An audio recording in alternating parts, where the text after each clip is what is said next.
Welcome, ladies and gentlemen, to Working Title Sports Show. What is Another going on, week, sir? another week of fantastic football on all sides. This week in college was such splendid football. For the NFL, it was continuing the same. In the NBA, yeah, that's what's going on in the NBA. Let's start with the NBA real quick. So we've talked at length before the NBA Finals. Actually, we talked about it during the playoffs about the saga of Ben Simmons in Benjamin Philly, Simmons, yes. Benjamin Simmons and stuff. And how his play style has just I'm not gonna say diminished, but I don't know. I think more so it's just been exposed to the point where everybody knows what the fuck he is. He's full of defense, these brilliant bursts of offense, and then it will disappear for 5.5 games. And then he'll string one solid month where it's like, holy shit, is this it? Is Ben really trying to come out as and he's gone again? You know what I mean? So the Philadelphia 76ers, they made it known they wanted to trade Ben Simmons. And Ben Simmons during this offseason is obliging because he just announced that he's not going to be going to, training or none of this shit. He's sitting out, which that's his right because hey, he's calling Philly on their bluff. Like, hey, and let's not only trade. And let's put this on there too, Chris. He also said, "Oh, I am not coming back to Philly." Yeah, so he made it clear, I'm not playing for this team no more. So he's calling Philly on their bluff, rightfully so. The problem that's coming in is that hey Ben, you didn't really leave much for Philly to work with because no team is going to get rid of the first round picks to get Ben Simmons. I think that's the biggest problem because right now nobody's trying to do that. Nobody's trying to rebuild their whole team with Ben Simmons in mind. Like, think it this way. Well, what about the Kings? Okay, the Kings got to give up a first round draft pick and probably got to give up one other person on that damn team to get Ben Simmons. What, you think Philly's just going to accept the draft pick and nobody else from the Kings? No, they'll want some more than that shit. Well, we got enough teams that already are like shifting their roster over for certain things. And here's the funny thing. It is just something that came up today, yesterday or the day before or whatever, where LeBron was talking, not LeBron, Carmelo mentioned that LeBron was the GM for the Lakers. And there's everybody's big debate is about, this, that, all the other. But what it boils down to is that the players now today have way more power than they used to. They have way more influence than they used to. They want the incentive to stay here. I mean, that's I would say that's beyond just the NBA, the NFL too. Because you heard that way. Because you remember Russell Wilson. It came out that Russell Wilson is kind of part of the decision making of the players that they get in the draft and stuff, and it makes sense because you're the face of you're the quarterback for this team. You should have a little bit of a say so. Okay, who are we going to get for the offensive line? Who are we getting for defense? Help me out. So it makes sense.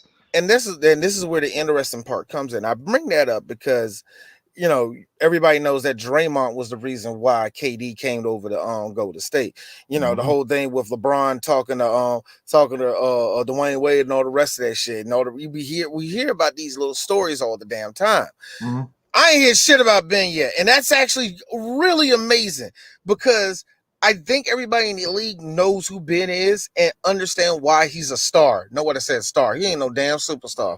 He barely an all-star, y'all. Star. Different than superstar. But still, it's shocking that no one is like going me right now. I understand why the Lakers not doing that because the Lakers just at this point they're looking for bench players. So they're not. Of course, they're not going to yell for him.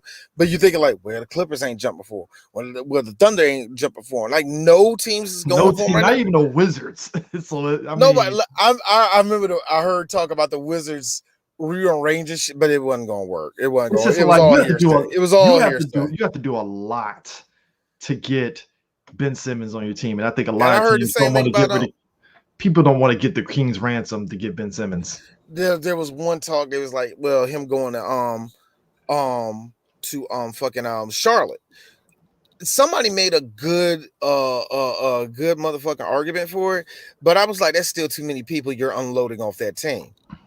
That is way too many just for all right. Now we got LaMelo and Ben Simmons. We don't got to worry about a damn thing. That's bullshit.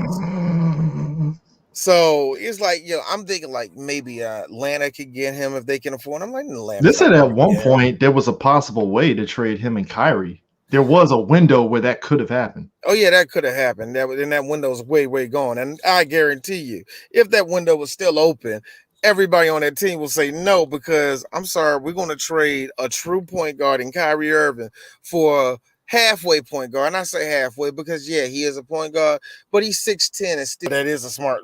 Let's say it as a fourth because I do like that one. Portland, I'm gonna say San Antonio. Yeah, they're rebuilding. And I'm gonna also say Chicago, but I'm not really sure about Chicago. Chicago's iffy to me.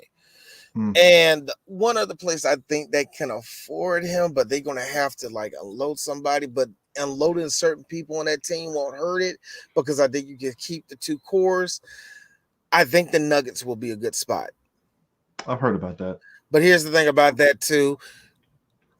Which bench players are you unloading? No, that don't want to work. You know what I'm saying? The second you hear which bench players go, you'll be like, nah. Like, so that's the whole thing, man. That's what's going on right now. It was been going to be a free agent by the season start. Hell no.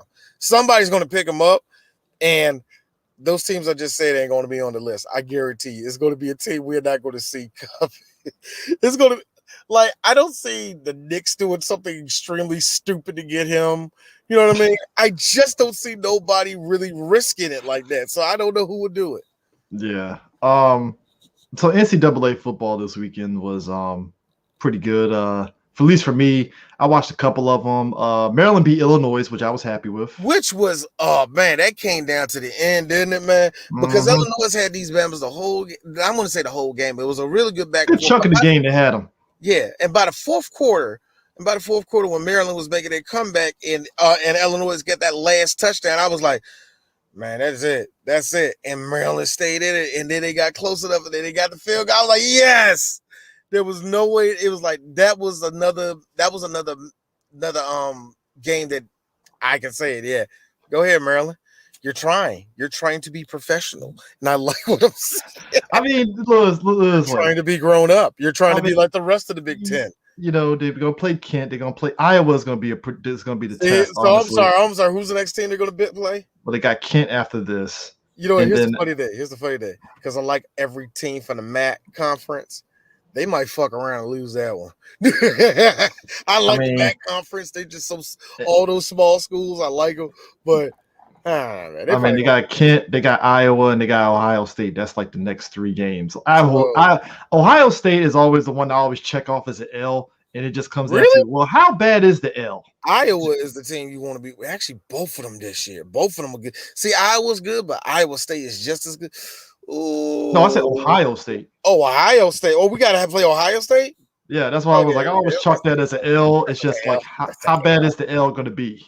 Iowa, that's what I'm saying. So Iowa, Ohio State, and Minnesota, and then Indiana afterwards, and then Penn State, Michigan, and then Michigan State and Rutgers is the last game of the season.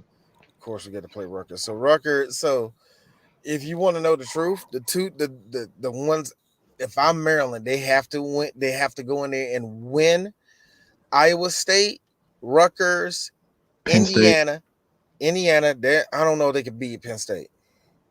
I think they could beat Michigan State. That's a maybe on that. That's the thing. They're going to have to beat them. Michigan, that's going to be the team they have to beat. They're going to have to beat Michigan State. One of the Michigan teams, they're going to have to beat them, but they're going to do anything. They're going to have to do that. To sniff a bowl game, they're going to have to beat one of them. But then again, they're going to sniff a bowl game off as a bullshit anyway, because, college. Chick-fil-A Bowl. Chick-fil-A Bowl. All right, man. You talking shit. The Dunlap Tires Bowl called them. Like a Tax Slayer. Tax Slayer Bowl was funny, man. It's going to be like San Diego State Insurance Company Bowl or whatever. That's what it ended up being. Alabama beat Florida. Alabama beat Florida. What you see back now, that was a good game because Florida. Here's the funny thing: Alabama got out to a really good start. Florida from about the second quarter to the third quarter, they were just at arm's length. They couldn't score. They couldn't do anything. Nothing really positive really was working out until about the fourth quarter because Alabama weren't putting points on the board. Mm-hmm. Let's make that very clear. The Gators, I want to say shut them down for pretty much two quarters. After the first quarter, they shut them down. And I was telling everybody, I remember telling all y'all, like, oh, this is going to be a long game for Florida. Fuck around. These niggas took them all the way down almost to overtime, man. So, you know, man, and it was almost, you know, when you ever see when you see a game in the NFL or in college, but it's more sadder in college because, you know, these kids put so much on the motherfucking field. And it's like at the end of the game, it's like 2 minutes left. They ain't got a fucking prayer. It's like, I remember it was the last play. You just see the quarterback dodging around, like, don't, man, that's just stop. That's game, man. I feel so bad for them. It's a wrap. Like, look, hey, little buddy, you tried, man. But for me, the game of the week had to be San Diego State, man. It had to be San Diego State versus Utah. That was the game of the week. I did not see that fucking coming, how much of a shootout that was, man. And what makes it so good, it makes it so good, it took it down to triple overtime. When you get the triple overtime, at that point, you just kick. At that point, it's like whoever does the 2-point conversion wins. So it was just a good back and forth. I liked it, man. That was my game of the week. Did you see black people this week? Yeah, was it Howard and Hampton? Hampton beat Howard. I forgot the name of the special game it was and stuff, but Hampton came in. Hampton ended up beating. Hold on, let me bring it up because. I call it the real HU game. That's what I call it. The real HU game because, you know, both schools. I ask this question every year. Yeah, 48-32. 48-32 went to Hampton. They played. Yeah, it's the Audi. It's the Truth and Service Classic. The Truth and Service Classic. Hey, Hampton, Howard. This is why black people stop fuck with HBCUs. Keep it simple, nigga. Good game. Just say the nigga bowl. No, seriously. Because out of the two schools that represent what historical black colleges are, my parents went to a historical black college. I know my sister did, my aunt did. I know how that vibe is. But do you know what embodies that vibe? Howard and Hampton. This is arrogance, but there's this prestige, but there's this douchebaggery, but yet there's this respect, and yet all you niggas are toxic, but yet we need more brothers like y'all. You know what I'm saying? That's what that bowl is to me. That is the black people's bowl right there to me. But then again, I live in DC because if I lived in Florida, it would be like, I don't know, FAMU and Bethune-Cookman. So you know what? I gotta be real. Them playing at Audi Field was nice because it's definitely different than them playing at that raggedy ass RFK Stadium. And here's the funny thing. I think it's more important for the city to realize what, you know, just keep it a local sports, Chris. What are they going to do with RFK, bro? Let's supposedly keep it very real, because that's a nasty ass stadium now, man. Supposedly getting torn down, but the neighborhood doesn't want them to build no new stadium or nothing. So if it's going to be an empty field, cool. But at the same time, they don't want it to be a fucking condo or none of that bullshit either. Yeah, see, and that's the debacle right there. It's like, and if you in that area right there of Northeast, hell yeah, man. You know what? That'd be the worst thing in the world. Coming down North Capitol to see that whole section be nothing but these new ass condos that they don't let black people in. Yeah, and you got a black ass neighborhood behind it. You know what I'm saying? You know how fucking sad that was. Everybody getting at everybody getting off the Ben Road station and seeing that shit, man. It's not enough that over there by DC Armory, it's like they trying to do they gentrified it because all that, because you know where the medical and all that stuff used to be over there. Now it's like condos with the stores underneath it and shit. I was like, get the fuck out of here. And they're building that right there. And then it's so funny what they're going to do. And then, you know, it's so sad. I hate to bring more politics into it. They do all that shit for the area, but meanwhile, there's a fucking standing tetanus shot right there called the DC jail, which is disgusting. Just absolutely disgusting. I feel for any brother that got to go in there for a couple months, man. It's just a nasty ass jump. Then on top of that, then the old DC General, that's a motherfucking shelter. Let me tell you something. You know what's very motivating for black people? People that live in the homeless shelter right beside got to see the DC jail right beside them. Yes, that's very fucking motivating. Hella depressing. That's going to keep us out of the ghetto. That definitely will. But anyway, whatever. Like RFK, something needs to happen to RFK, bro. And I personally think they should. The city should find a way to renovate the living Jesus out of that place. But they're not going. Nobody's going to spend the money on that. That's why the city is. That's why the city. Because I remember at one point before they built Audi Field, I was like, why don't you just tear it down and put Audi Field there? But then, like I said, the neighborhood was just kind of tired of like sports events kind of fucking up the streets and blah blah blah. It's like, all right, that's fair, cool. So it's like if they're going to destroy it, it's just don't put condos there because that would be just a big middle finger. Like I know it's right there along that. I know it's along that H Street corridor and stuff. You know, Ben's Chili Bowl around there in that area, but that would still be a bad look. It's still not going to work though. I mean, that's just. It's a big vein to the city, right? You know, like there's a big part of the vein to the city and all the rest of that shit. Like you said, is the big. It's a historic black neighborhood and all the rest of that over there, man. And yeah, something needs to happen because and I hate going this way. Especially because I'm a Dallas fan. There's too much history in that fucking place. Yeah. Because I say that for two reasons. There's too much history in that place for it to still be standing. But if you ain't gonna take care of it, tear it all the fuck down. Make it a park. I mean, cause I think you know what I mean. Make it a fucking park, nigga. Yeah, yeah, and they even said the demolition for it is delayed till next year. Get the fuck out of here, RFK. It feels like the city has been slowly loading up the shotgun to shoot in the head.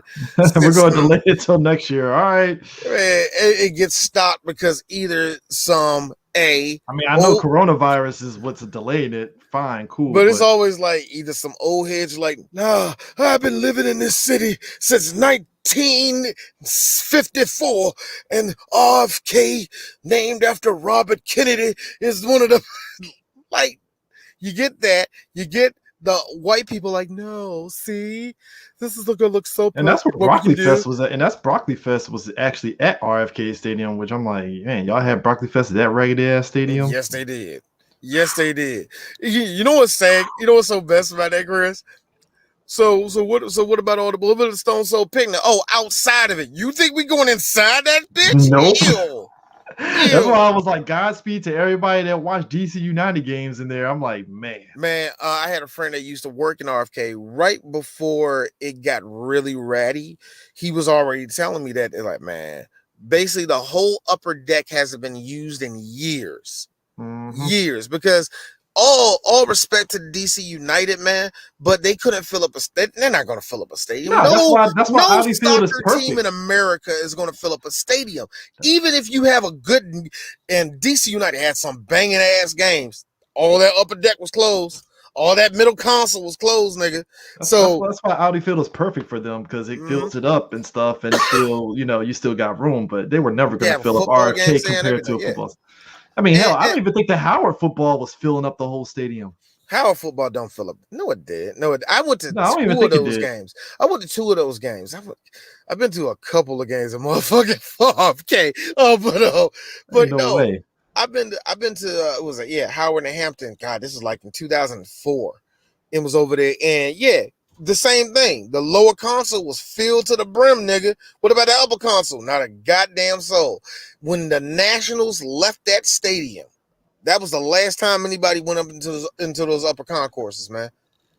So you can only imagine what's up there. Just rats fucking. I mean, let's be real about this too. Like the entertainment sports arena, that's where the Mystics play, right? Yep. And the NBA G League. That's a new event because the Mystics were playing literally at the Verizon Center, and then they got their own little stadium and stuff, and that's where the esports arena is too. Yeah. So it's doubling for the Mystics thing and the Capital City Go-Go's and the fucking esports arena, which is great because the arena is pretty good size. And there's a chance. Not only does it does venues there. I mean, does not venues there. I mean, it does music venues there, the musical acts there. Yeah. But Yeah, the local high schools do their shit over there all the damn time. I mean, it's in Congress Heights, so it's right there. You're not that far from Suitland Parkway. Baloo already had a game over there. Baloo versus what's the name? I think Easton was over there at one time, but yeah. So I mean, at this point, if whatever they do to RFK, if it's anything along the lines of what they're doing at the entertainment and sports arena type thing, that would be good. Fine, if that's what they're going to do there. But let's look at the difference. One's a small arena. This one's a fuck off big ass stadium. Yeah. But anyway, so I'm just gonna say this. I love Kamala. I think she jinxed Howard because she did the coin toss, the pregame coin toss for the Howard Hampton game. I'm like, good job, Kamala. You jinxed Howard. What makes you think she jinxed it though? Now, let's say I can make every little smart, edgy joke I can make about it right now, but now I'm actually curious. What the fuck do you think she jinxed it? No. They'd be like, don't do it, D. You almost say it. All right, everybody, you ready? 1, 2, 3, Illuminati. So that's not funny. I don't believe in Illuminati stuff with her. With her, I don't believe in Illuminati stuff. But I know that's. But I will say this though, I did watch a lot of the highlights from the Howard Hampton game and stuff. Hampton's offense is just too much for Howard. It really was. It really was. Hampton's flexing the fact that they're not in a black conference no more, so they're extra bougie now. I mean, Howard put up. I mean, to Howard's credit, they put up 32 points, which is way more admirable than 0 against. I mean, more than they should have probably fucking did, nigga. Sacred Heart beat Morgan State. Sacred Heart. Oh my 21-7, close game. Hey, at least Morgan State did something. Norfolk State kicked the shit out of Elizabeth State, 63-26. Elizabeth, how y'all doing, man? I don't get to say hi to y'all. Isn't it nice to see bigger black colleges beating the shit out of tinier black colleges? This is what Dr. King wanted from us. Equality. Equal opportunity ass whoopings for all Negro schools. Not Negro schools, Negro schools. North Carolina Central beat Winston-Salem State 20-13. Very defensive effort, which I think is great. I like the fact that they actually been showing little small highlights from each of these games, which is actually pretty good. I'm glad they're doing that too, man. I really am. Tennessee State just dominated Delaware State 38-6. I mean, it's Tennessee State. They couldn't do nothing. 167 yards total. Just from Tennessee State. That's insane.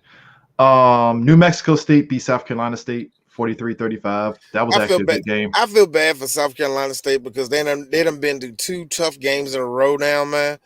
Dealing with a bigger team, mud stomping them like that, yeah. Shout outs to South Carolina State's quarterback Corey Fields.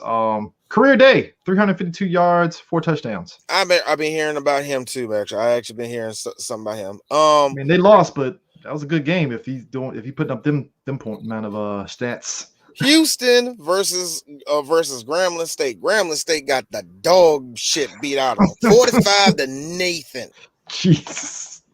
Pine Bluff lost to Central Arkansas 23 to 45. And what's the one game I actually seen? Who's Southern? So yeah, Southern played Monessen State. I actually watched that game.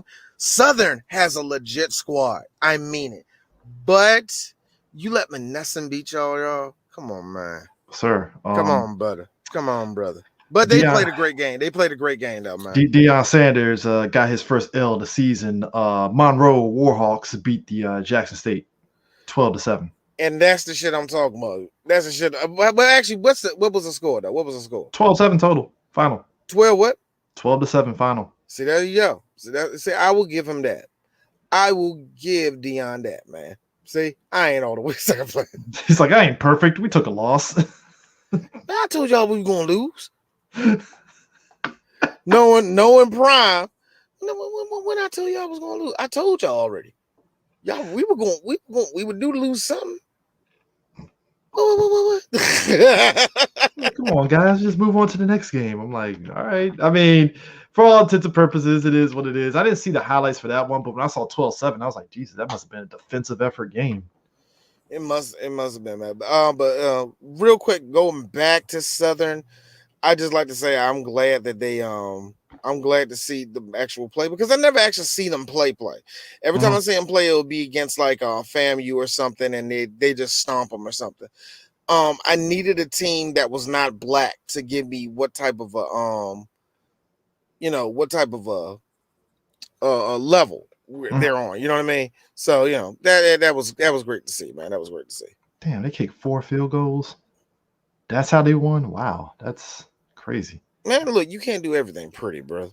No. It's sometimes hearing about that because at first I'm thinking, okay, maybe they scored and it was a safety, but then when I look at it, I was like, oh, 4 field goals. Interesting. I feel field goal kickers are the unsung heroes that we don't hear talked about enough until they get to the NFL stage. You never hear about them in high school. You never hear about them in college. It's just the NFLs where field goal kickers are the most important thing ever. It's just kind of weird to me. Okay, now D is tracking something because D is petty. I told myself, Delaware State, you're going to have to win the game. You're going to have to win the game for me to not make fun of you.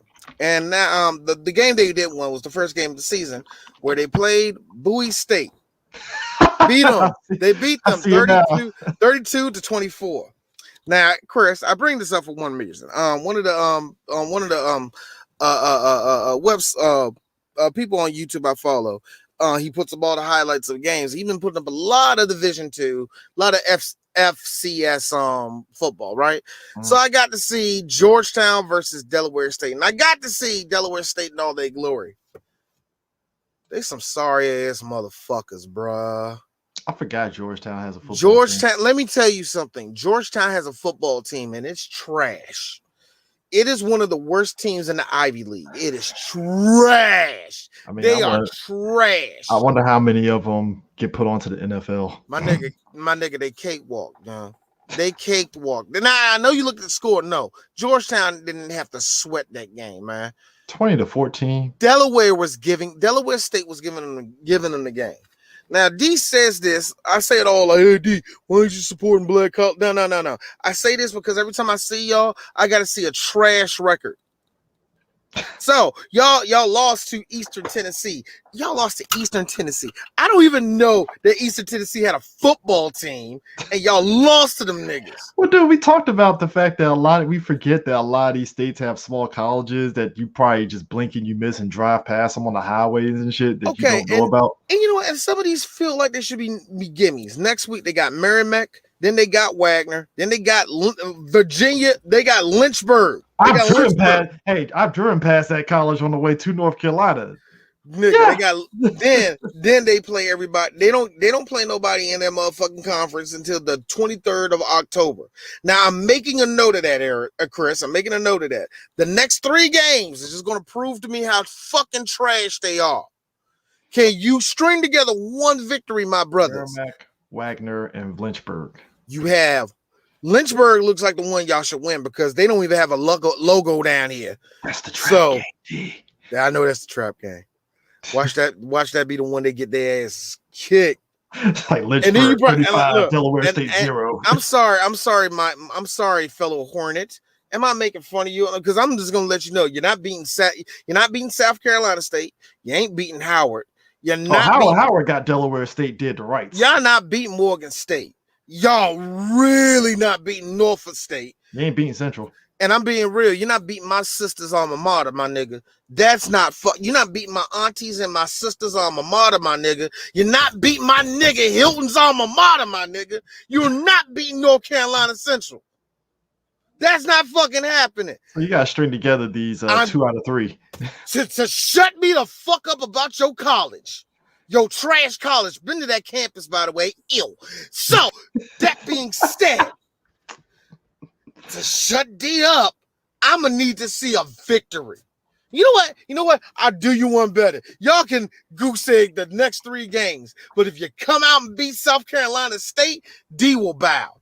I would, you know what? I'm not going to go that far. Because if I look in the internet far enough and actually find a Delaware State jersey to buy, one of you motherfuckers will come out the woodwork. So man, you a Q or something, man? You went to that college? No, I ain't doing that shit.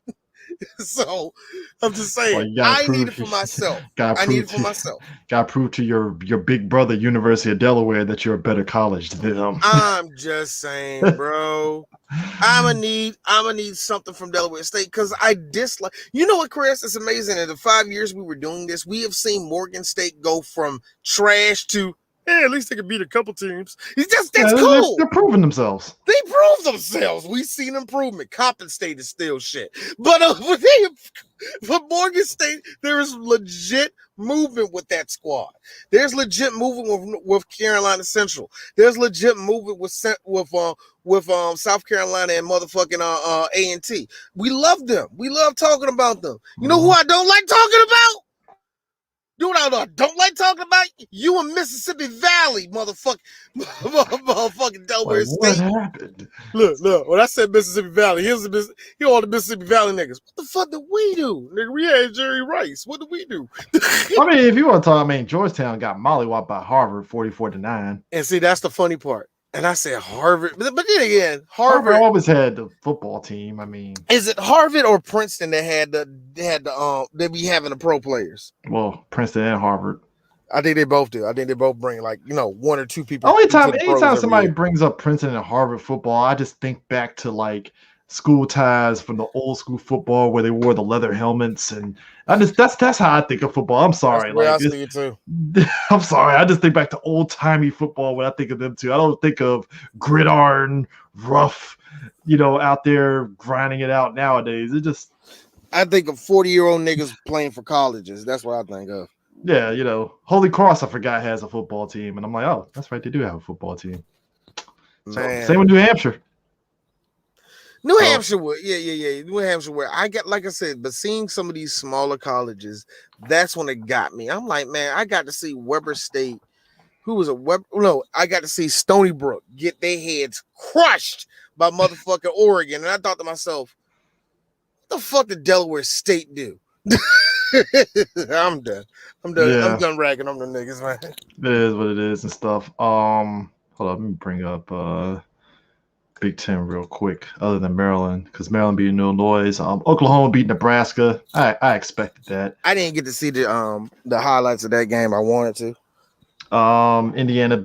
Cincinnati beat Indiana. Expected. And Indiana's looking like some shit, man. They really are, man. But Penn even though Cincinnati ain't nothing to sleep on, though.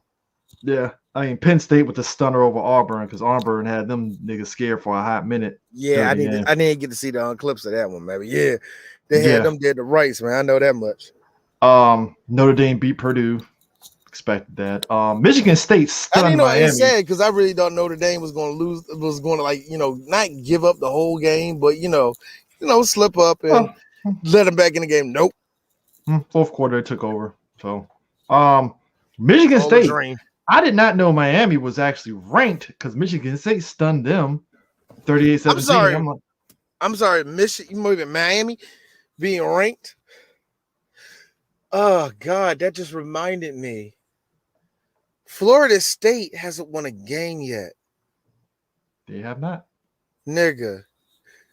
Oh my God. Next time I see DK, I hope he's over here on a Saturday and they're playing just for me to look over him. He's looking mad just for me to go, oh. Wake Forest, mollywop Florida State 35. Let me tell you, D watched only the second quarter. And I learned everything I need to learn about the football program that's going on in Michigan State, at Florida State right now. Nigga, I don't know who's coaching this team, but he needs to get fired last year. Like, wow. This team is, Chris, when I talk about undisciplined, they undisciplined. Half these niggas don't tackle well. It's just, wow. Wake Forest, who, by the way, I'm not saying they're a trash team. I'm not saying they're a trash team at all. I think they're pretty decent. Always been very middle of the road to me. They be in the, they go through their times of, the program is going to be dead for the next 5 years because, ain't nobody really here. But they get competitive. Yeah. That's the one thing I always liked about the ACC. Somebody's going to step up and be like, nah, nigga, we like, you niggas just Clemson. Nah, nigga, I'm here too. There's always somebody. Wake Forest was that, I think, a couple years ago. But still, I wasn't ready to see how bad Florida State. They are really bad. They are really, believe the hype. They suck. I tell you, the game that brought a smile to my face, and I loved it. Louisville stunning UCF. I was like, thank you. These motherfuckers need to lose. I need this. I mean, Louisville, number one. Louisville, I feel like Louisville was also another team that really needed a win for some strange reason. They needed to feel they needed that again. pick six. They needed that pick six. As soon as I was like, man, yo, when I saw UCF march down the field, I was like, these motherfuckers are gonna win this. And I was like, pick six. I was like, oh my God, thank you. Thank you. I can't stand UCF, man, because they still think they can bully people, man. They were when they went 2-0, I was like, these motherfuckers gonna be feeling themselves. I was like, okay, Louisville beat them. Thank you. Oh my God, man! I like these motherfuckers are so annoying, man. Georgia Tech Clemson. I was not expecting it to be as close as it fucking was. Really wasn't expecting that either. Really was not expecting that either. I didn't get to finish the game though, man. Georgia Tech gave Georgia fans hope for a minute. Just for a second. It's like, you Georgia Tech fans, you had hope, didn't you? Not too bad. Man, all of Atlanta was believing in y'all, man. Well, that's your first mistake when you believe in a Georgia team. Well, you tend to roll the dice on that. You know what? That's just fucked up, man. That's just true. I mean, I don't know. I feel like the Braves are the only team that escaped that in Atlanta. Somehow they really are. And even then, the Braves are, God damn it, they're an Atlanta team. You know what I mean? It's more so Georgia football than actual Georgia sports. So that includes NCAA football and NFL football when it comes to just anything football. It's like, all right, Georgia, let's see what happens. Now, let's not get too far. The Hawks have an interesting history. They have an interesting history. That's the best way I can describe it to you. The Hawks, their franchise ain't shit either. True. I mean, it is what it is and stuff. I mean, can't be helped. West Virginia beating V Tech. That was also the stunner of the weekend too. They beat Virginia. Wait a minute. I'm sorry. Tech lost to West Virginia. Mm-hmm. Wow, I didn't even know that. West Virginia might get ranked off that one because West Virginia Tech was like number, I think, 15 or 14.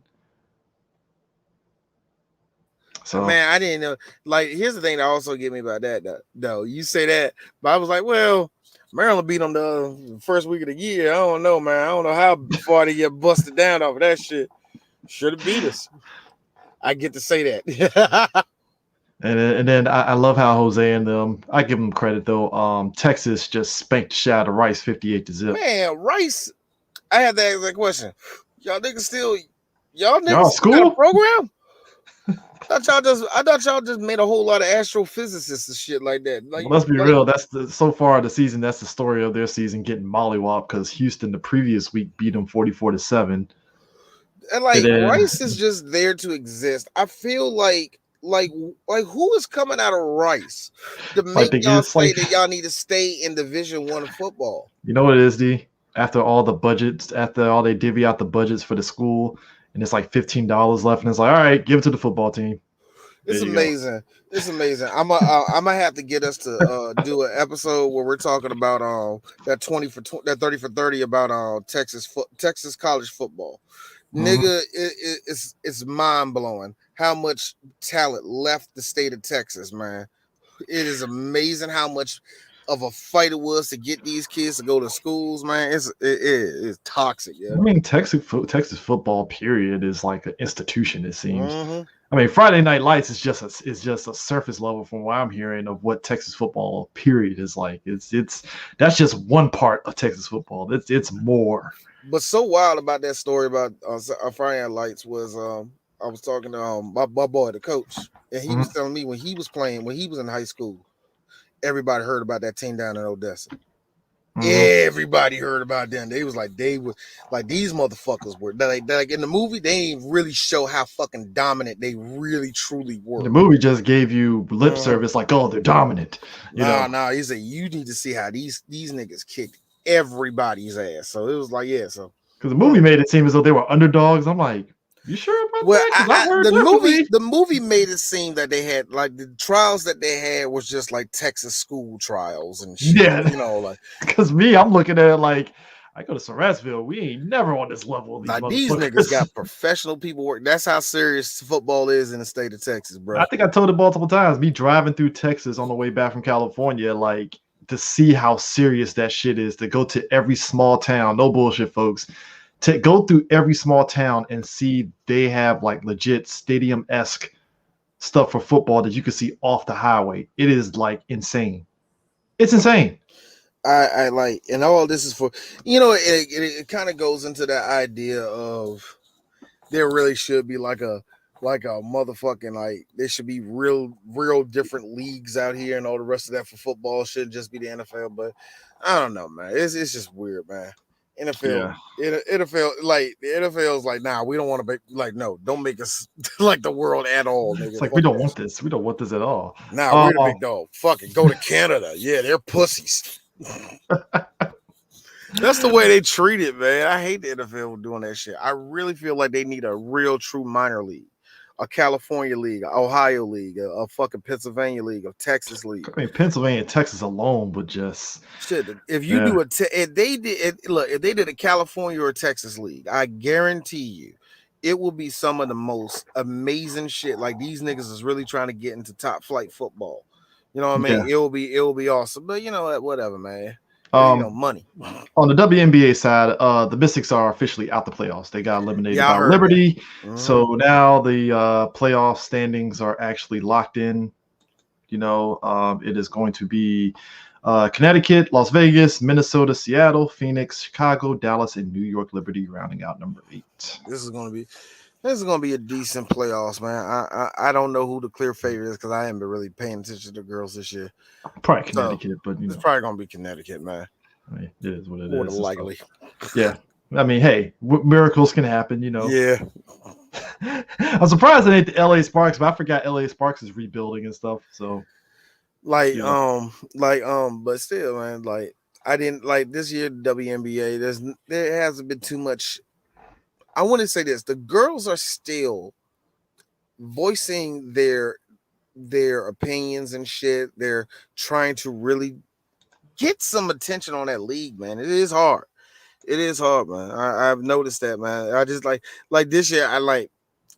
I can't really talk about it because I haven't really saw it this year. I've been watching, but it was just kind of like once the Mystics had like injuries and stuff, I was kind of like, well, we'll see what happens if they actually get anything out of this. And then when they came to that do or die, like, hey, are they going to get into the playoffs? And it's like, oh, and really because they didn't have Ella the whole year, man. Deladon wasn't there the whole year, half the whole year anyway, yeah. So they were kind of holding on by duct tape. They really were, man. But let's get to the NFL. So, dude, what is with the NFC East and how teams get to that point at the end of games where neither side is like, I don't want to win, you have the win. No, I don't want the win, you have it. That's what happened against the Giants in Washington on Thursday, because what the fuck? That was hilarious, man. This was a sloppy game to begin with because I really felt like the Giants had. Now, let's make it very clear. The winner of this game was the Redskins all the way.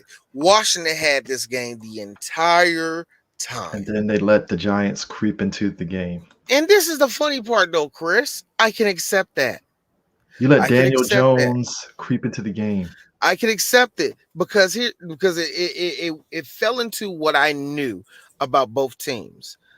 I know that Washington lets teams back into the game. They let them right back into the game. They can't score when they need to, and all the rest of that. Also, credit to Jason Garrett for that one because he made hella adjustments at the end of the first half. He was like, all right. And I mean, it's Jason Garrett. He knows Washington, so it's like, I know what's up. Now the Giants, on the other hand, I can tell you off the break right now, the Giants are too young. They're too green. They're too green for. Oh, the defense is green as fuck. Like the defense, offensive line actually. Shit. Chase Young was having his way with Daniel Jones. Yes, he was, man. Yes, he was. It was sick. I was like, man, every time he snapped the ball, it was like Daniel had. Despite the game that Daniel had, which, by the way, you know what? This game, I had to say, this was also an interesting thing where I had to say this also. I had to give respect to quarterbacks that I don't give respect to. All right, Daniel. I don't know how good you are, but you're okay. Yeah, That's what I can fine. say about you're Daniel. Fine. I don't know how good you are, but you seem to be okay. It's like, all right, Taylor. Taylor, Mr. Heineke, you know that playbook. Now, this is all the respect I'm about to give Mr. Heineke. I don't like him at all because I don't think he's a quarterback for y'all at all. He's MAGA, sir. Off the break, he's like, yeah, he's MAGA. Is he MAGA? Oh, yes, he is. Wow. Anyway, MAGA light. Okay, look. I'm going to ignore that. I'm saying this about him. Look, dude, you know that playbook. Mm-hmm. You know it well. You have a real rapport with those fucking wide receivers, and apparently Taylor McLaurin, he loves that guy. And apparently, everybody in the city thinks that you're better than fucking Pat. Everybody thinks you. No, really? Not Patrick Mahomes. I'm sorry, no. Everybody thinks you're better than motherfucking Fitzmagic, yeah. They think you're better than him. I don't know why, but you know what? Me and you have this thing where it's like we're not judging a lot of these players until 5 games after the season, then we can make an assessment. So it's too early because you're like I said last week before we get to the Dallas game later on. You know, we were all like, "Oh man, you know, Dak is great," and then he had the game against the Chargers, which he actually had a pretty decent game. But but that's my thing. With Taylor, it's too early. But with Taylor, I've seen just enough. Where it's like, I don't think he's a great quarterback. He is a backup. You know why he's functioning right now? Because he understands that playbook and he actually has a rapport with those wide receivers. And he has an offensive line that's holding to a degree. Yeah, and that's a good thing too. And that should actually be a great news for the Redskins. But I feel that they're not. I don't know. The test is going to come against come against other teams because, like I said, because Daniel Jones, that offensive line, Chase Young, just like that dude was like every time he snapped the ball, boom, Chase Young is in his face. I'm like, dear God, what the fuck is going on here? So now here's the thing. Now, besides all that, and when I say that Taylor, like that Heineke was putting in between these niggas' numbers, that's what he did. That whole last drive, bang, bang, bang. And he was hitting damn near everybody. And Chris, we're Cowboys fans, and you probably said the same thing. Go ahead, man. Go ahead, keep it moving. He was hitting receivers that I didn't even know were on the team. I was like, De'Ami Brown. I'm like, what the fuck is De'Ami Brown? Yep. De'Ami Brown got 40 yards. I was like, the fuck? And I was telling y'all the risk they was going to win this game. So here comes the field goal unit, right? I remember, and I'm watching this with my brother-in-law. We got the blunt in our hand, and we said, quote unquote, I was like, man, that's fucking Dustin, man. Redskins got this shit. Like, yeah, that's a ball game. Kick is up. It's no good. We died. I sat there like, I was like, I swear to God, before the penalty got called, I was like, up, Redskins. all of a sudden,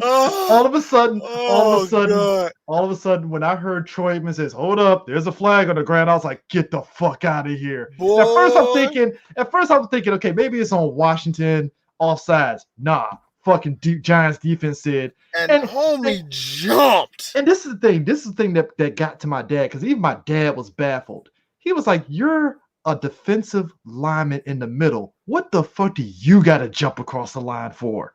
He was like, I could understand the outside lineman because he's trying to get ahead to kind of block the field goal, but you're the middle lineman. Why are you jumping?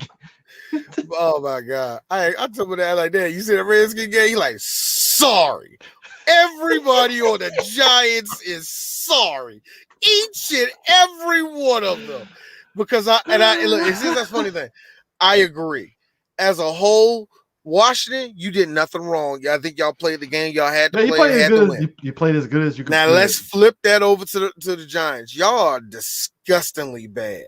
I was sitting there that whole week saying, like, now, who's the bottom? Because, and I'm being real, there was a chance that I was telling myself, there's a chance the Cowboys can come out 2-0. So, 0-2. So, but for real, who's the bottom of the NFC? Who's the bottom of the NFC East?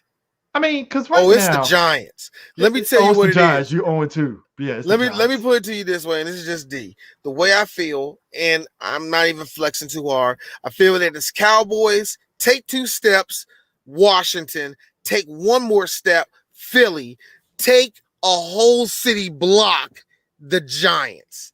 That's how I see it. I feel there's something to be said too. I don't know how to feel about the fact that Daniel Jones had more rushing yards than Saquon Barkley, and Daniel Jones running still disturbs me. Yeah. That disturbs me. I'm like, you let Daniel Jones get close to 100 yards running? Like, the fuck? Now, here's the thing. Like I said, this was the game. And remember, we done seen like 2 years of Daniel. So it's like, okay, Daniel, I see what you are. Okay. That's why I accepted him. Like, if I still played Madden, I would scramble with him. Oh, I would definitely scramble with Daniel Jones. I'll go right up the middle on y'all niggas without even knowing it. But whatever, man. Anyway, that's okay. So Joe Burrow could have got the Bengals 2-0 because when Andy Dalton left out the game, Andy Dalton is done. Justin Fields is taking over for the Bears. I was sitting there like, you know what, Joe Burrow, you got a shot. You can lead the Bengals to victory, and then Justin Fields came on and just. Yeah. Joey, are you okay? Shut up, Mom. I don't want to talk about the game. I saw a lot of Bears fans that, like, despite the win, that was like, oh boy, we're in trouble. Here's the thing about now. Hold on, real quick before I get off the Bears. Justin, he's been called the starter for next week too. Yeah, because I think Dalton is out. Yep. The word that the word that I would use, what I'm seeing on Twitter when this news came out, was mixed. No, seriously mixed. There's a big contingent of people that think that Justin Fields will be the dude to finally give the Bears some type of stability. You know what I mean? To finally be the quarterback to get them out of the dark ages and finally get them to say Rex Grossman was our last. Anyway, so I'm thinking to myself, they can finally, like, he might be, they think he's it. And then there's the other half of everybody that thinks that this dude just sucks. Like, he ain't ready. He is not the guy. He is RG3. He's RG3 with slower running ability. That's what I'm hearing from folks. I don't know who to believe. Because I have yet to see this nigga play one snap in the NFL. RG3 was low. Wow. Was he like a 65 in Madden or something? I don't know, man. I don't fucking know, man. But I feel disgusted. I feel as a black person, by default, you should be fast. But how are you slower? Like, God. I think they just say he's a slower version of RG3. So that's like, I don't know, man. Instead of 95 speed, he's like 86. I don't know. I mean, look, I'm all for the black quarterback agenda. So hey, kudos to him for getting the nigga agenda. the nigga agenda. So kudos to him for getting the Bears to beating the Bengals and stuff. I don't know how that's gonna last in the NFC North, but we'll see how that rolls. Yeah, we'll see. Browns, they came back and beat the Texans. I mean, as expected. I mean, it's Mayfield. He might be injured. Apparently, maybe. I was just about to ask that shit, man. It's still in the air. It's still in the air at this point. They say the shoulder got popped back into his socket, and that's it. So I'm like, either A, he's gonna still be able to play, but I'm like, you popped the shoulder back in the socket. I'm like, that. It even looked like it hurt his throwing ability, but still, I'm like, you popped your shoulder back. No, that's not even a thing that you just disregard. Yeah, I mean, you don't even just do that shit. Just walk it off, nigga. This ain't Lethal Weapon where it's like pop it back in. Gah! Rams beat the Colts, to which Colts, what's going on, man? What's going on with you guys? I know what. I truly think the Colts were not ready for this season to start. It's like that's the best way I can describe. It's like they got Carson Wentz and was like, "All right, guys, we're good, right?" In the words of our boy Prime, look, we got Carson, we're good, we got it. Like, it really truly felt. You ever see a kid bullshit being ready for something? That's what it feels like. I mean, I wrote it last night. It's in my brain. Like any game where you have Jalen Ramsey being his sassy self yet again for the second week in a row, it's like, yeah, you done goofed. You know what? The Rams really do. I think the Rams really do feel like they got the fucking juice this year. They really do feel like they got it this year, man. I tell you what my mistake was this week. My dumb ass decided, hey, Chris, don't play the Bills defense because the Dolphins might score. Boy, was I fucking wrong because the Bills defense just, whew, yeah, they did. Tua couldn't do shit. Now, do you know what's going on in Miami right now, D? Something typical? You damn right. The whole fan base has flipped on Tua. Because now they are Team Jacoby Brisket now. Jacoby Brissett got the juice now in Miami. That nigga was throwing picks, if I'm mistaken, young. He threw a pick. I was say, I think I saw that nigga throw a pick. All I know is apparently that Miami fan base still flip flop. Despite the pick, they're like, "Yeah, Jacoby, we love you." I'm like, "Damn, y'all turned on Tua that quick?" Yo, you think all that shit? You're like, nope. They told that nigga to sit the boy. Sit your Samoan ass down. You never come out on this field and do that shit again. We the Miami Dolphins. When did we ever look that bad? Put the nigga back. Put the nigga on the field. Put that coon back on the field. Boy, Derek Jeter somewhere pissed off that the whole team spent that money. Like, anyway. I was not expecting the Buffalo Bills to shut down Miami like that. I thought they would at least score something, but they shut them motherfuckers down. Man, it's like Josh Allen didn't really have to do shit. That's the crazy part. Mm-hmm. I mean, it's amazing. I would never. I mean, they breeze past them niggas, bro. Speaking of breezing, Patriots breeze past the Jets. I don't know why I picked the Jets to beat Patriots. But whatever. You were being bold. Because you were being bold, and it's fine. I still don't understand why people are crowning Mac Jones as the heir apparent, and I'm like, all right, guys, sure, Mac Jones. Okay, sure. It's the Jets, guys. I get it. He didn't make no mistakes. It's the Jets, though. Philadelphia fan base is in shambles because 49ers beat the Eagles, and is Jalen Hurts the future? And I'm like, guys, it's they lost. I get it, but he's fine. Man, Jalen about to get it raw from this fan base in a minute, man. Seriously. Seriously, this nigga, he only has I don't get it, man. I don't get that fan base. It's how weird. Short of a leash that he actually got there, yeah. I mean, he had a hell of a game, but it's the 49ers. I mean, Garoppolo. But the 49ers played very well. I'm still confused on 49ers, to be honest with you. Really am. I really don't know what to think of them yet. I know they're a good team. I like their defense. That's what I really like about that team. I like their defense way more than their offense, but I don't know the feeling I get for this team. Garoppolo, what do you got? Yeah, this is going to be them teams when we get to our 5-game report card, Chris, this is going to be funny, man, because I still don't know what to think. Because that NFC West thing is still a toss-up between them. I'm not going to crown Arizona yet, but we'll see with that because actually, no, that's a good next game because damn, Vikings, you had it, and your field goal kicker just said, fuck you. Boy, I couldn't believe it. Now, let me just say this. Good friend of the show, Mo, put up in the comments the exploits of one Kirk Cousins with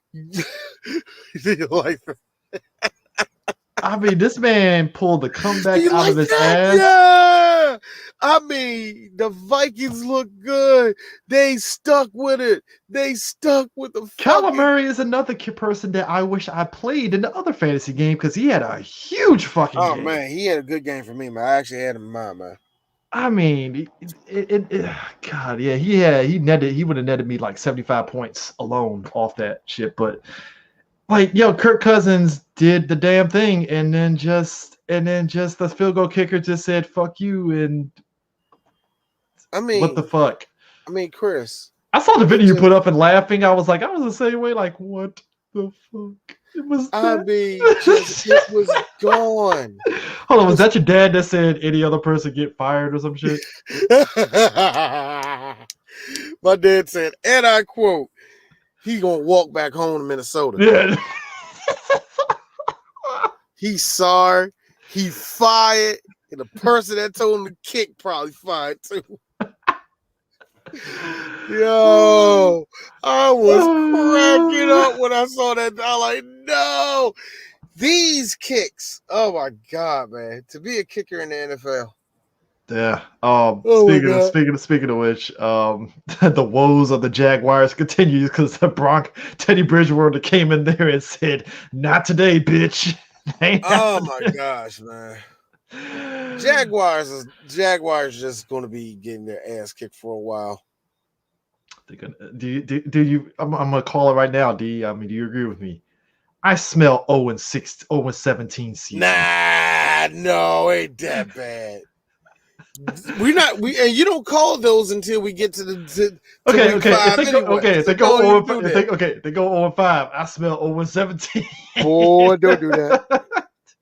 Take mode. This is going. I'm mad that early this year we have already had 2 potential tank bowls. Already. Right now, you know it's going to be a scrumptious ass football season when you know it's a tank bowl already. Right now, again, I know it's 2 games, but if I had to call a team that's going to be tanking, I'm calling the Jaguars. I'm calling the Jets. And the Jets. Oh, the Jets think they got a chance. I know it's the AFC East guys. No, that is still for the Dolphins and the Bills taking at this stage. The jury is out on the Patriots for now, but yeah, the Patriots are going to be the vultures picking off the crumbs of either of these teams.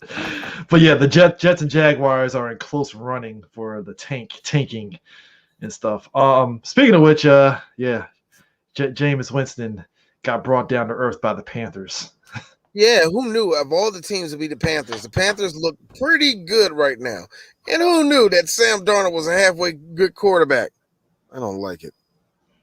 And also, this is an NFC South game. They played it very tough, and also I like how I love I don't like it, Chris. I love the upbeat attitude of Jameis Winston, just saying word junk out of his mouth to put a spin on it, like we just didn't play a good game. We didn't execute it. And I'm like, why are you still sounding like the person trying to get the job and you already have the job, sir?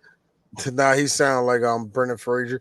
Man, we try to play a good game. We try to play for the fundamentals. And but no, Chris. Sam Darnold's playing well. I don't like it. Jury is out after game. He is out after. Speaking of which, Raiders Nations, they're feeling themselves. 2 games in a row, they won. Oh yeah, they definitely are, bro. They got something. They are, man. So, you know. See, here's the thing. Everybody knew that the Steelers weren't going to win. Dominate. Actually, I wouldn't say win, but this is where it really got exposed. At wow. So they're not as strong as I thought. Oh, Ben is still slow. Okay. Everything that you knew bad about the Patriots is still. About the Steelers is still there. Yeah. It's just the Raiders defense was denying them the usual shenanigans. Mm-hmm. And the Raiders the Raiders look like they got a little bit of life, don't they?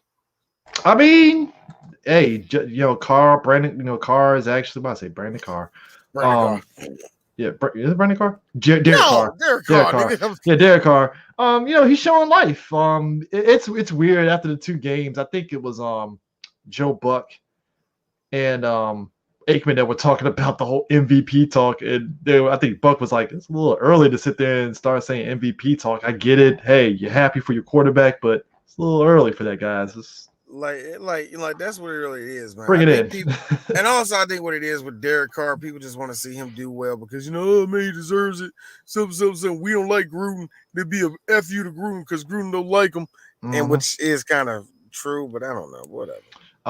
Buccaneers rolled over the Falcons. At that's no point did the Falcons even put sweat on the Buccaneers' head. At no point in the game did that even happen. Man, Tom Brady's going to Tom Brady. At this point, man, I really feel like the Bucks are going to do all this shit. This reminds me that you remember when Randy Moss came over to the Patriots and they was just running over everybody. Mhm. I feel like it's going to be that type of year for the Buccaneers. They're going to get in the playoffs and get smashed. Like I feel I like hope it's that's against the Cowboys in the playoffs. I hope it is. I would love the irony. Hey, look, Dak after the first game was like, "We'll see you in the playoffs," and everybody laughed, and I'm like, I don't know, man. I don't know. I'm not I don't saying know. it can't happen, but Look, we'll see. look, man. He's really trying to drop Brady off the roof. So that I don't know. I don't know. I need somebody on the Buccaneers. I don't know. Mike Evans. Hey, yo, Dad, you got the juice now. Dak is looking confused, like shaking his head. Put on that cowboy helmet. No, not the cowboy helmet. The cowboy hat. Speaking of which, so it's safe to say Cowboys Chargers. This brings it to a bigger, big conversation. The penalties for taunting, I think I am mixed on it because on one hand, I'm looking at it's trash, but I looked at one play in particular in the Cowboys Chargers game. Yo, Keenan, you made a catch. Why did you have to get up in that dude's face like that? Just go. Why are we doing this? And at that point, I'm like, yeah, that was stupid of you, Keenan. Why did you do that? The other one, yeah, that was kind of dumb. I don't know why they even called that. You can't spin the ball no more is the one that really pisses me off. That's like, dumb. That makes no sense. It's dumb. It's dumb. But also, I'm looking at the Chargers. So you fucked over two of your fucking big plays that would have probably won you the game for silly penalties. Holding. More than that. More than just two. Several. Like, I'm being real. I felt like the Chargers, the real reason why the Chargers lost is because they ran out of energy because they kept on running second and third down over and over and over again because somebody didn't want to stay on the line on time and Justin Herbert was looking confused, like, what the fuck, guys? I'm putting up all these numbers. What is going on here? It felt like there was no forward progress. This was a true example of how bad, how undisciplined football. Because when you look at the penalties. Like, even though I think the Cowboys had two more penalties than the Chargers, when you look at the yardage for those penalties, the Chargers had more yardage for the penalties more than anything else. It was crazy. I don't get it. The Cowboys look terrible only because there's like all the ones the Cowboys did were like, come the fuck on. Like, you know what I mean? But like something they should have got right. But I will say, I think Romo said the best way. I think it is to the Cowboys' benefit that they have that 1-2 punch of Pollard and Zeke so that one running back isn't getting ran into the ground more than the other. Yeah. Tony would know all about that type of system, man. Because the main person that came up with the system, with that idea, we're several, all coaches had this idea, but really made that kind of a cool thing was the Cowboys when we had Bill Parcells, man. When Bill, we had Julius Jones, and we had Marion Barber, and then they switched them up. And then we had him and DeMarco Murray. We had this little 1-2. We had the little 1-2. The 1-2 works only with some teams. Like, not every team can really rock this one, rock that thing, man. I think the Cowboys finally found a balance. That's what you really need to find is a balance with that shit. Yeah. It's one thing to have one dude run over everybody and one dude just be a speed runner. You can get that combination no matter what. Any team can even find a combination on the current team they got now.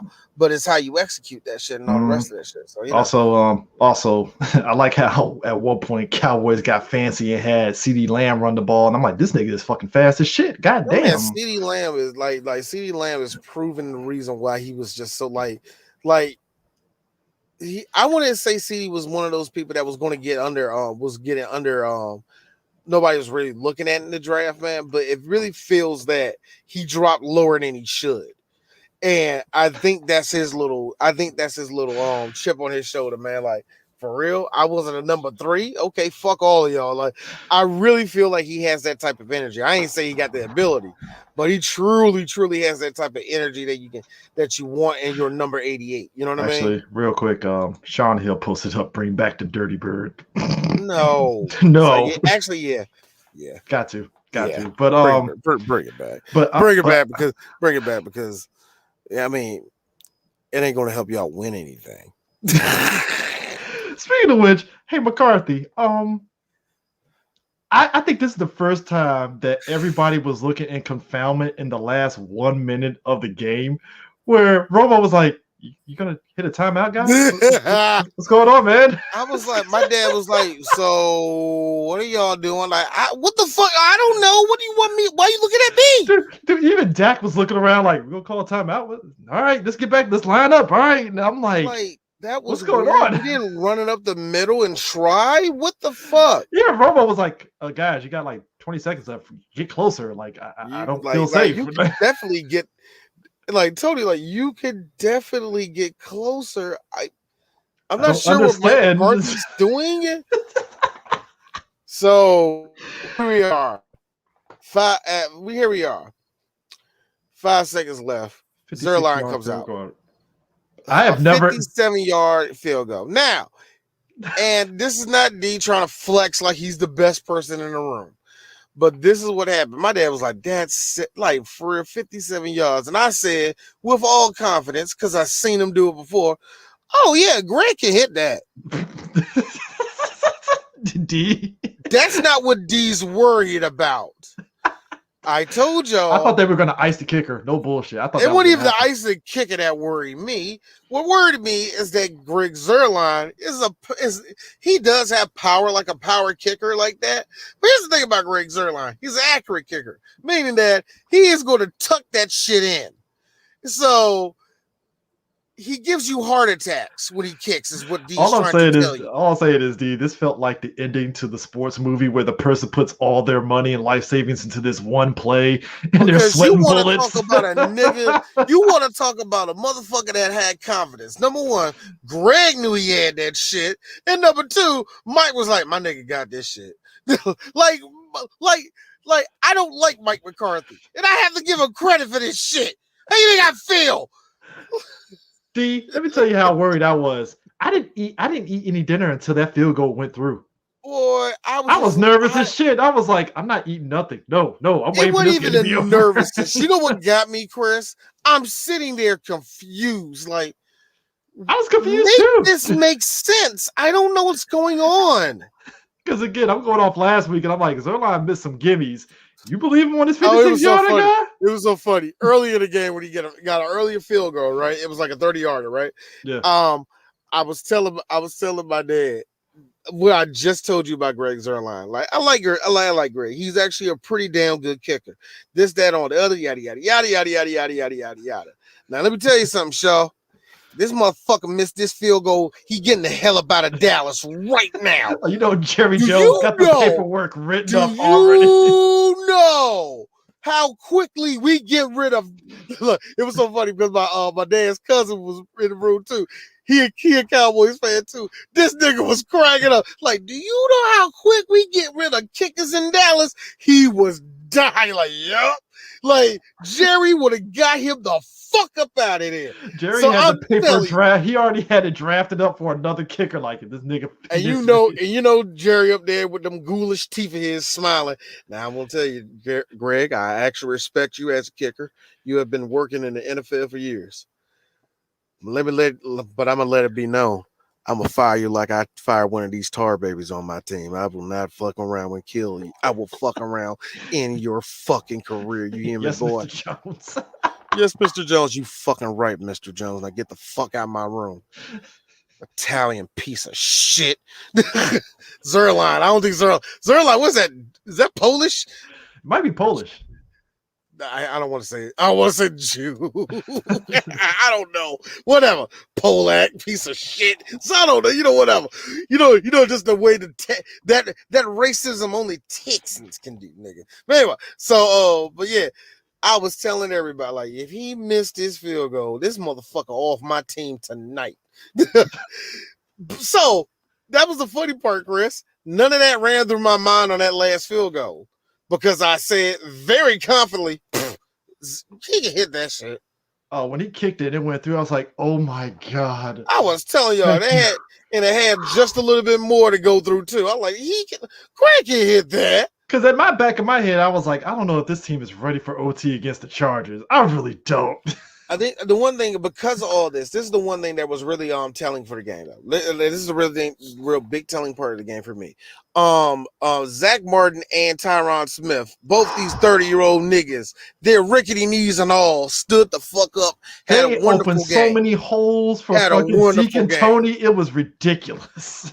Wonderful game. Tony, who fucking taught these niggas how to be offensive linemen over there, proud as fuck. Now look at what Tyron does. Look how he just spaces everyone out on the side. Like Tony talking about, is like, yeah, I love playing with this dude. At one point, no bullshit. I like how Tony pointed out, Zeke has two options when he goes through this hole. He can go left or right, and he goes right. And I was like, damn, they did really open up some holes big enough to make a choice. They like that was the one beautiful part about this game. And remember, we was talking about last week with Tyron being questionable for this game anyway.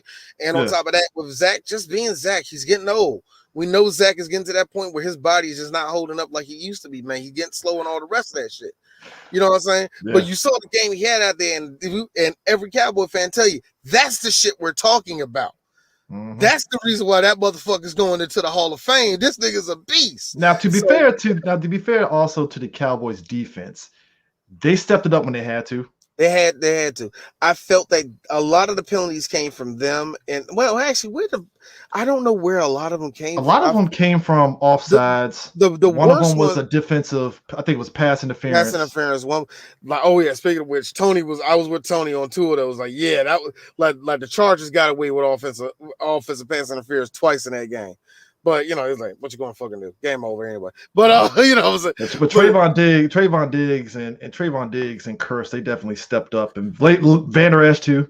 Van Der Esch is like, man, like the way he's been playing, you can tell he's still playing light. He's not trying to really overexert himself, because it really feels like he's going to get the Sean Lee curse, and we don't want that to happen.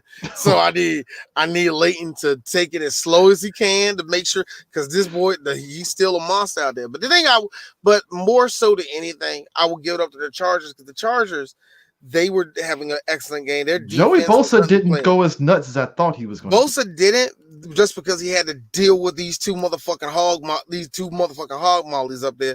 But he still got pressure on it. He still helped collapse the pocket a few times in there, man. So if you're the motherfucking Chargers, you can't get too mad at the game y'all played. But it does kind of show you in two games against the Redskins and the Cowboys, y'all couldn't get it done when y'all needed to. But even though they did beat the Redskins, let's just be real. Y'all should have won by 2 scores in D's book. Also, in real talk, y'all should have beat the Cowboys by at least 2 scores. I felt like. But to be fair, I did enjoy at one point how Romo pointed out. Yeah, look at Dak. He just stayed in the pocket and just stayed in there, even with Bosa in his face, and just threw that ball perfect. I was like, that does have to do something for Bosa, just to see somebody like Dak not fear him and just like, yeah, I threw the ball. What are you gonna do? Yeah, it's like when you like because I bet it was one of those weird things. You know, when you just stare right at somebody and still see something in your peripheral vision very clearly. That's probably what it was. He was staring at Bosa the whole time, but he still saw with motherfucking Cooper and whomever else is out there on the field. He just threw it right to him, like, yeah, bitch. Yeah, because that was the one. I don't have to look at them. Yeah, because it was the play where Cooper actually caught it, and that put him in that 56-yarder range, and that was the one that Bosa was right in fucking Dak's face, and I was like, holy shit, he threw that crap. And even so it's kind of funny that also with Gallup being out, that was kind of interesting in how the ball distribution go. There's still a lot of movement on this team when it comes to that shit, man. Zeke had a really good game. Motherfucking Tony had a really great game. So yeah, man, fun, good game all around, I guess. Seattle. What the fuck happened to you? You had the Titans dead to rights. The Seahawks had the Titans dead to the game was over. Rights. That's how bad it was. I thought the game was over. Like they stopped. Next thing I know, my dad turned the channel. They still playing. I'm like, what? At one point, Derrick Henry couldn't even get started, and yet the fourth quarter, Derrick Henry ran wild. You ever see the fucking rhino in Donkey Kong? Mm-hmm. Yeah, that was Derrick Henry in the fourth quarter. Like, you could not fucking stop him for shit. And yet, I got Titans fans that are still worried about the Titans, despite how this game went. Oh, they should be worried. They should be worried because this team still looks like they will fucking turn off in the middle of traffic. Yeah, there's a lot of Titans. There's been shout outs to Justin from 3 Fifths Podcast and stuff. He's a dedicated Titans fan. He was like, yeah, the Titans winning is more. He's like, the Titans winning is more so the Seattle's defense faltering than it is the Titans actually being good. Yeah. Because the Titans are really not, like I said, this team is truly your fucking Mazda cutting off in the middle of traffic. It's like, which Titans you're going to get this week? Don't know. We'll see. Don't know what it is, man. What is it, man? Was something wrong with the food filter? Nah, they got to change that shit, man. So something else then. I don't even know why it's cutting off. Cause like I'm just sitting there looking at Seattle like y'all let these motherfuckers what? They came back and Chris, I need to explain to you how I thought the game was over. See, Florida, Alabama surprised me that the game wasn't over. That's one thing. Yeah. Not this shit. Speaking of this, Derrick Henry woke up, and I mean, like, yo, he was running over everybody, young. We got nigga warm up. Why? We got last season Derrick Henry in full effect in the fourth quarter because motherfuckers could not touch him. Granted, he didn't stiff arm and throw somebody like he did fucking old boy last season, but no, not yet. He didn't Josh Norman anybody yet.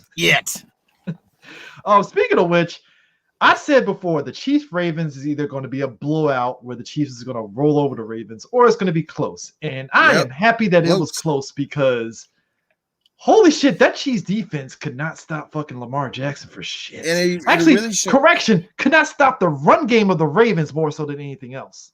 It really shows me that there's a real fight with the Ravens, bro. They are really, like, I really feel that they really aren't really on the level of the Chiefs, but good Lord, you saw that shit. This team if this team has a notion that they're going to win a game, they are fucking up, man. They woke up. I mean, it's and the thing of it is that the tone got started because at first I thought it was over when the Ravens threw that first interception and boom, Chiefs got a touchdown out of it. I'm like, fuck. I was like, this is gonna be a long night, but the Ravens didn't falter. They kept it going, and it's just like, wow. This is holy shit. And the run game was just ridiculous. Like Chiefs couldn't stop Marquise Brown for shit. They couldn't stop Lamar Jackson running. No, they couldn't stop him running. And it really felt like they gave up a lot of third downs too, man. Mm-hmm. But yet, here's the sick part. Mahomes can just score at will. I mean, they didn't take no time off the clock. That was actually one of these two. They didn't really take. He can score when he feels like it. Fumble at the end of near the end of the game aside, that got the Ravens to win. Mahomes was marching down the fucking field. Yeah, people forget that. People forget the fact before that fumble, the Ravens had no answer for fucking. And here's the thing. And Mahomes is not known to be a person to give up the ball like that either. You know, so I really feel like a lot of people are jumping down Mahomes' neck a little bit too hard for this shit. Like, yo, chill. No. The fact that he was able to just at will go down the field and just brush off the Ravens coming back like that is like, no, that's credit to Mahomes. Like, I'm like, he did nothing wrong, man. It was the motherfucking Chiefs defense that couldn't stop nobody. Yeah. Like, you couldn't stop Latavius Murray. You couldn't stop Lamar. You couldn't stop Marquise. Like, you couldn't. It's like the Chiefs defense got to tighten it up. They didn't know which way they were going. Once you get a run game, the way the run game was moving, they didn't know which way the Ravens was coming. In the air, on the ground, man. And who they got to stop, man. These motherfuckers was exhausted by the motherfucking fourth quarter, bro. I mean, this is the monkey off the back Lamar needed because he was like 0 for 3 against the Chiefs. Mm-hmm. So he needed this. This was definitely this, like, he needed this. And I find it funny they put up the stats like they had happy Lamar against other NFL teams and then sad Lamar against the Chiefs. So I'm like, hey, good for Lamar. I mean, hey, the Ravens deserve. This was definitely the shot in the arm, especially with the city celebrating, the passing of Michael K. Williams, and they played the Omar whistle thing and stuff during the beginning of the game. I was really about to say, number one. I was about to say, I would have wild. I was going to say, that nigga from Brook. Oh, yeah, I forgot he's Omar. Yeah, it's Omar. And then also you got Ray Lewis coming out there at the beginning of the game. So, hey. D, do you have anything to add to that? No, I have nothing to add to that Bama ass city. He killed somebody, but all right. No, you know what it is for D? Y'all do realize y'all biggest celebrities are motherfuckers that are not from that city and are on a fictional show. They are fictional characters. Even though you have some of the actors that were in the show that still live in the area, like was it Kima? She still lives in the area. Hey, look, man, look. They only bring that crap up for Viceland where they at now. Shit, okay, they don't. Oh my God, that's so interesting. They're still a part of the culture of Baltimore. Meanwhile, PG County, we can sit there and put on our shoulders. Hey, we got Taraji P. Henson and Martin Lawrence. F you. Ain't even that, man. Ain't even that, man. Baltimore's Baltimore, man. We ain't going to acknowledge them celebrating the killer. Speaking of which, so D, I feel Aaron Rodgers this season is no fucks given Aaron Rodgers. I told you. And D, here's my thing. I'm looking at Detroit like, hey, Detroit, you know Aaron is giving you the game, right? He's sitting on the bench, not having a care in the world. He's giving you the game, and yet you still lost the game. Man, I bet Aaron was like, come on, you pieces of fuck. Come on. He'll beat me. Fuck. Fucking beat me. God, you're fucking useless, Detroit. He's staring over at Jared Goff like, you son of a bitch. Mad as hell. Got him mad as hell, just scared. Like, why is Aaron looking at you like that? I don't know. Give him the 1,000 yards. Like, I have no fucking idea what I did wrong to him. You get at the end of the game, like, hey, good game, man. You fucking lost because you're a fucking pussy. Fucking beat me, man. Aaron Rodgers texting Goff during the game like, fucking win. No, what if like you should have fucking beat me? And then like later on that day, he's at like he at a fancy restaurant. He see Aaron. He approaches Aaron like, hey, look, dude, get the fuck away from me. What the fuck you trying to do? What is your problem, man? Like, I'm trying to leave. What? I'm trying to get the fuck out. I need you to fucking beat me next time, man. You hear me? Beat the shit out of me. I don't want this city to like me. Hi, Aaron. Hi, hey, guys. Fucking assholes. He's going to do this. He's gonna say that to fucking Garoppolo next week against the 49ers. He's going to be like, yo, beat me. Please beat me. So why would you inform everybody about this, man? We can help you.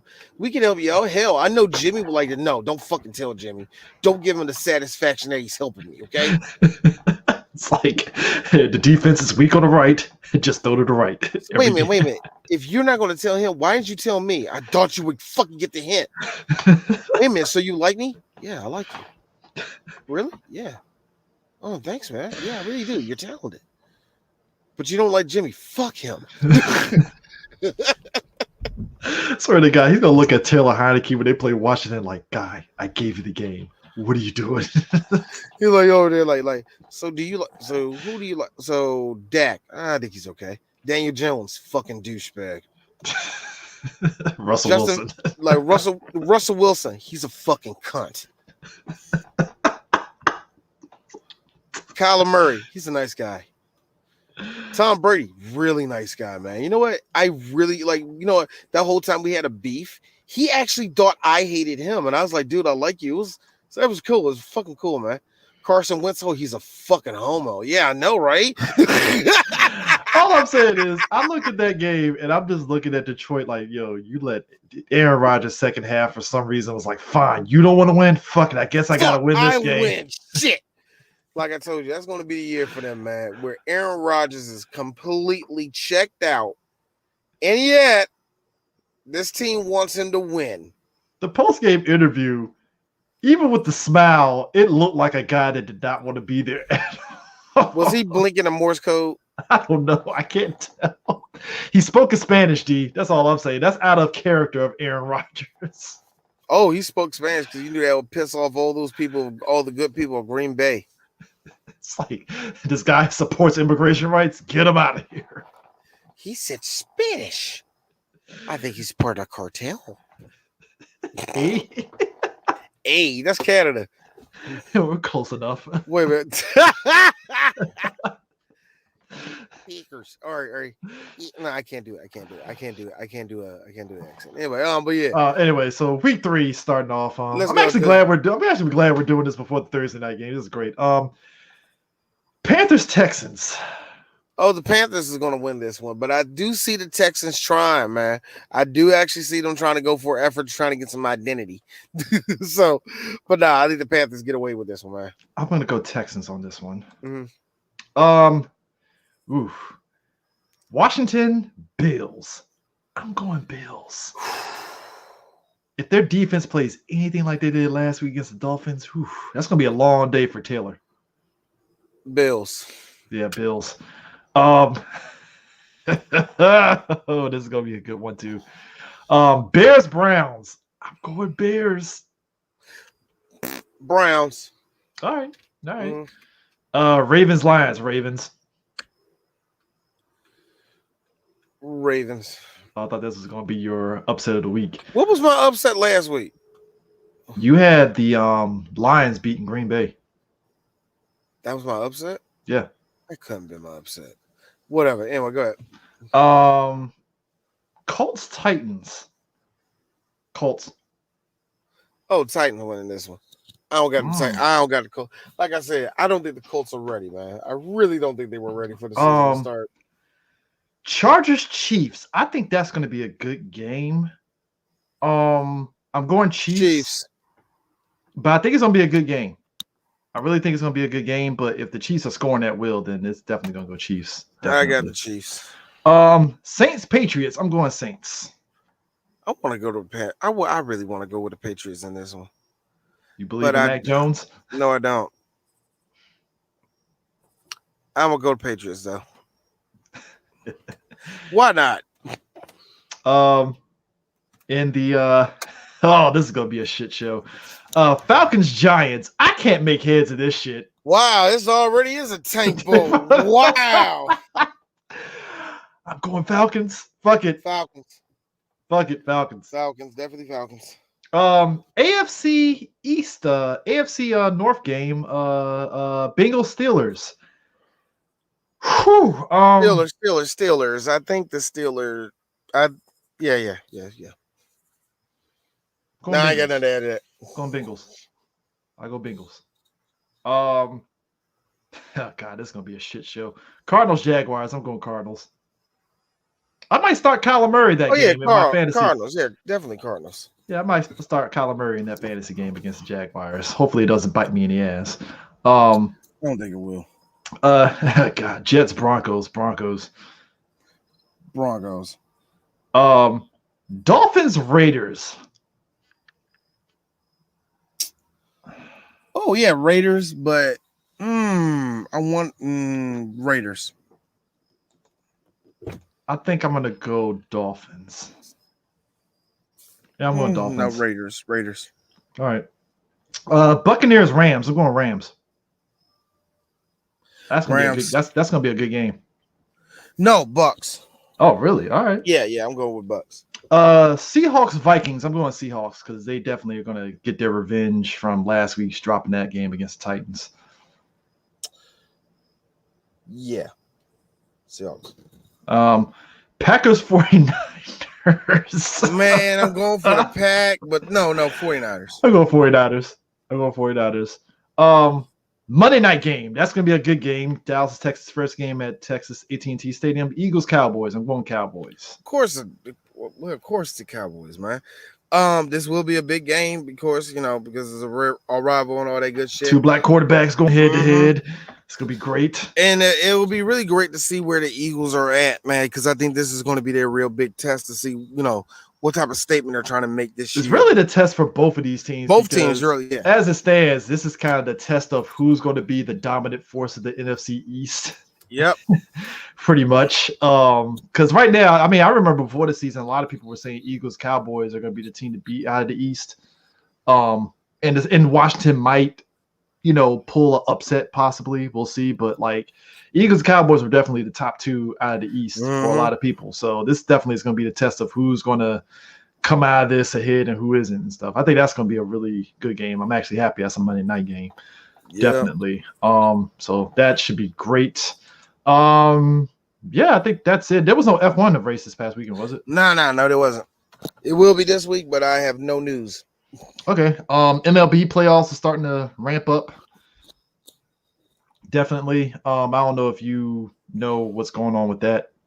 Oh, no. Actually, I'll talk about it next week though. Okay, cool.